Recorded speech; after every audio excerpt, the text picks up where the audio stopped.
product ay by the brand Anua, yung kanilang niacinamide serum, yung Peach 70 Niacin Serum na 70%. So, ayan. Hindi siya watery. So, pag ganitong hindi watery, may pagka-thick yung kanyang consistency. Ayan. Gustong-gusto kong ginagamit ito paggabi. Niacinamide serum nga siya. Mabilis itong ma-absorb ng skin. At kapag ka na-absorb ng skin mo, ang lambot.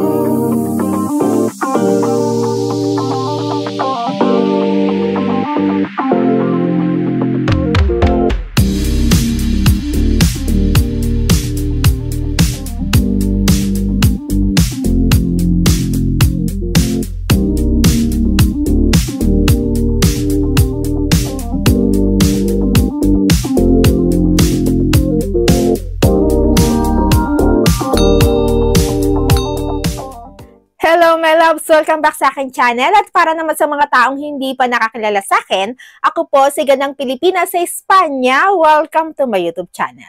So dito sa aking channel, I shared everything about my life, lifestyle videos from makeup, skincare hanggang sa mga unboxing videos at hair care videos na madalas natin ginagawa dito sa aking channel. Kaya kung gusto mo yung mga videos na ganoon, please consider to subscribe to my channel at i-click mo na rin pati ang notification bell para updated ka sa mga future videos ko. So sa video natin ngayon, another product review yung gagawin natin. At dito ay excited ako kasi ginagamit ko talaga siya. Pero first time kong nagkaroon ng ganitong product. Hindi ko siya first time naggagamitin itong ingredients na ito kasi may ibang brand na akong nagamit dati. Pero first time kong gagamitin, first time akong gagamit ng product ng Anua. So itong product ng Anua na ipapakita ko sa inyo ay yung kanilang niacinamide serum, yung Anua Peach 70 Niacin Serum. So, ito ay gustong-gusto ko. Why? Kasi unlike dun sa ibang product na nagamit ko na niacinamide serum, ito ay mabango. Amoy peach siya. Amoy peach talaga siya. Oo, ang bango talaga niya. Kung hindi ka naman irritated sa mga products na may mababango, okay lang. Pero kung irritated ka naman sa mga product na may mga scent, ay hindi ito para sa'yo. Pero sa akin kasi okay lang ako. Okay lang ako sa mga product na ginagamit ko na may scent. Hindi ako nai-irritate. Okay, so ipapakita ko sa inyo ng malapitan yung product para makita ninyo ng maigi. So, itong product ay by the brand Anua, yung kanilang niacinamide serum, yung Peach 70 Niacin Serum na 70%.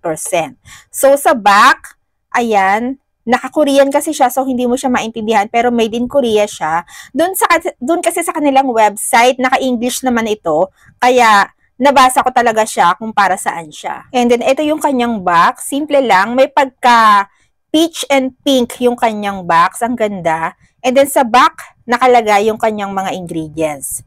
Ayan. So, yung Pronus persica, yan yung peach. Fruit extract, 70% siya. Tapos, anihin natin. Yan, meron siyang niacinamide na ingredients na 5%.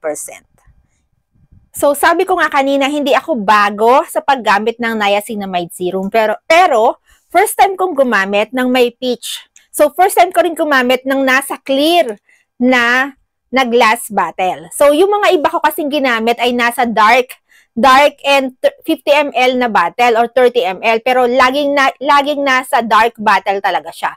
Pero ito ay first time ko talagang gumamit ng nasa clear bottle na ganyan, na nakikita mo talaga yung laman. And then, may pagka-peach yung kanyang kulay kasi nga, peach siya. Plus, yung kanyang texture ganito. Ayan. Hindi siya watery. Hindi siya ganun, hindi siya watery. Ayan o, napansin nyo ba? Ayan. Hindi siya watery. So, pag ganitong hindi watery, may pagka-thick yung kanyang consistency. Ayan. Gustong-gusto kong ginagamit ito paggabi. Kasi paggabi kasi, mas more of hydration and moisturizer yung aking talagang ginagamit. Kasi mas gusto kong moisturize yung aking face kapag kagabi. Plus, bukod dun sa niacinamide serum nga siya, mabilis itong ma-absorb ng skin. At kapag ka na-absorb ng skin mo, ang lambot ng skin mo, kapag ka ginamit mo, plus may glow after. Ayan o. May glow after siya. So, tulad nga ng sinabi ko kanina, ginagamit ko siya kapag kagabi. And madalas ko talaga siyang ginagamit mas nilalagay ko siya dun sa area na may problema ako, like yung pimple marks, yan. Pero all over my face, nilalagay ko talaga to. Pero after ko siyang ilagay all over my face, nagdadagdag ako dun sa mga area na kailangan. Ayan. So, na-absorb na niya. And, ayan o, may glow siya. 2 weeks ko na itong ginagamit and so far, okay siya sa akin. Hindi na-irritate yung aking skin dito sa product na ito. Ayan o. And, hindi siya nagda-dry. Ayan, parang merong sticky feeling, pero wala. Na-absorb na ng skin ko yung product. Pero, wala akong nararamdaman na malagkit o sticky na feeling na parang irritated kasi ako sa mga ganun yung mga malalagkit. Pero ito, wala. Walang ganon. Plus, bukod dun sa binanggit ko kanina na ingredients niya na niacinamide saka yung peach extract, dun sa pagkarami-raming ingredients niya, ang pinakagusto ko kasi doon, so tinitingnan ko kasi lagi yung kanilang mga ingredients. So, meron ditong kasama na hyaluronic acid.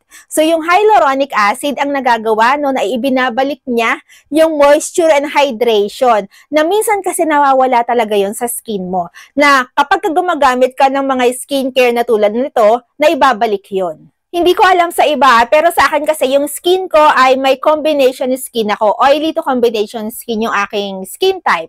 So, may part ng skin ko na oily, may part ng skin ko na dry. Plus, sa season dito na papalit-palit dito sa Spain, may mga pagkakataon na dry yung aking skin talaga. So, nakatulong talaga ito para mag-heal, especially dun sa kanyang ingredients na hyaluronic acid. Pero kung yung skin mo ay nasa dry side or super dry talaga, yung nagbipitak-bitak na, okay din tong gamitin. Actually, mas magbe-benefit yung skin mo sa kanya kasi may mga ingredients ito tulad ng hyaluronic acid and yung niacinamide, nakakatulong yon para mag-heal yung skin mo. Plus, isa pa sa nagustuhan ko sa kanya, yung kanyang niacinamide kasi, nakakatulong yon para mag-fade ng aking mga pimple marks. Ako kasi ay acne-prone skin ako. May mga pagkakataon talaga na nagkaka-acne ako, nagkaka-pimple ako, at nagiiwan yon ng pimple marks. So, ang niacinamide sa akin, yun talaga yung aking ginagamit para pag-fade ng aking pimple marks. Ako kasi ay acne-prone skin ako. So, may mga pagkakataon talaga na pinipimple ako. Minsan, 2, 4, magkakasunod talaga yan. At kapag gumaling yon, nag-iiwan yon ng acne marks o pimple marks. So, kapag gumagamit ako, nag-a-apply ako ng niacinamide serum, nakakatulong yon para mag-fade sa akin. Plus, ang isa pa sa nagustuhan ko sa kanya, yung kanyang scent. Gustong-gusto ko yung aroma niya. And then, tulad ng sinabi ko kanina, ginagamit ko to, ina-apply ko to sa skin ko kapag malinis na yung skin ko at sa gabi ko siya ina-apply. Plus, konting-konti lang yung ginagamit ko, yung inilalagay ko. Kung napapansin niyo, marami-rami pa siya, di ba? Kasi konti lang yung ginagamit ko. Kasi ganito lang karami yung aking inilalagay.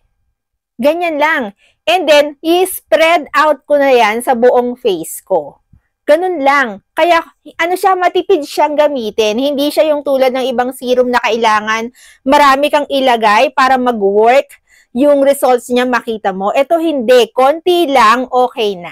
And then, dun sa 2 weeks na paggamit ko sa kanya, so far, so good. Okay siya sa akin. Happy ako sa paggamit ko sa kanya. And unti-unti nawawala yung aking pimple marks. So far, okay talaga siya sa akin. And yung scent talaga niya, ang gustong-gusto ko talaga yung scent niya.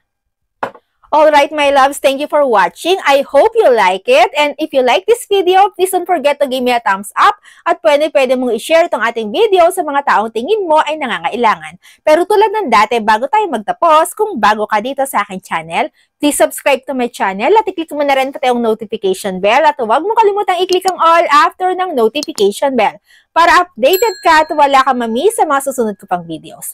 Thank you for watching, my loves, and always remember to be beautiful inside and out. And so yeah, thank you for watching and see you on my next videos.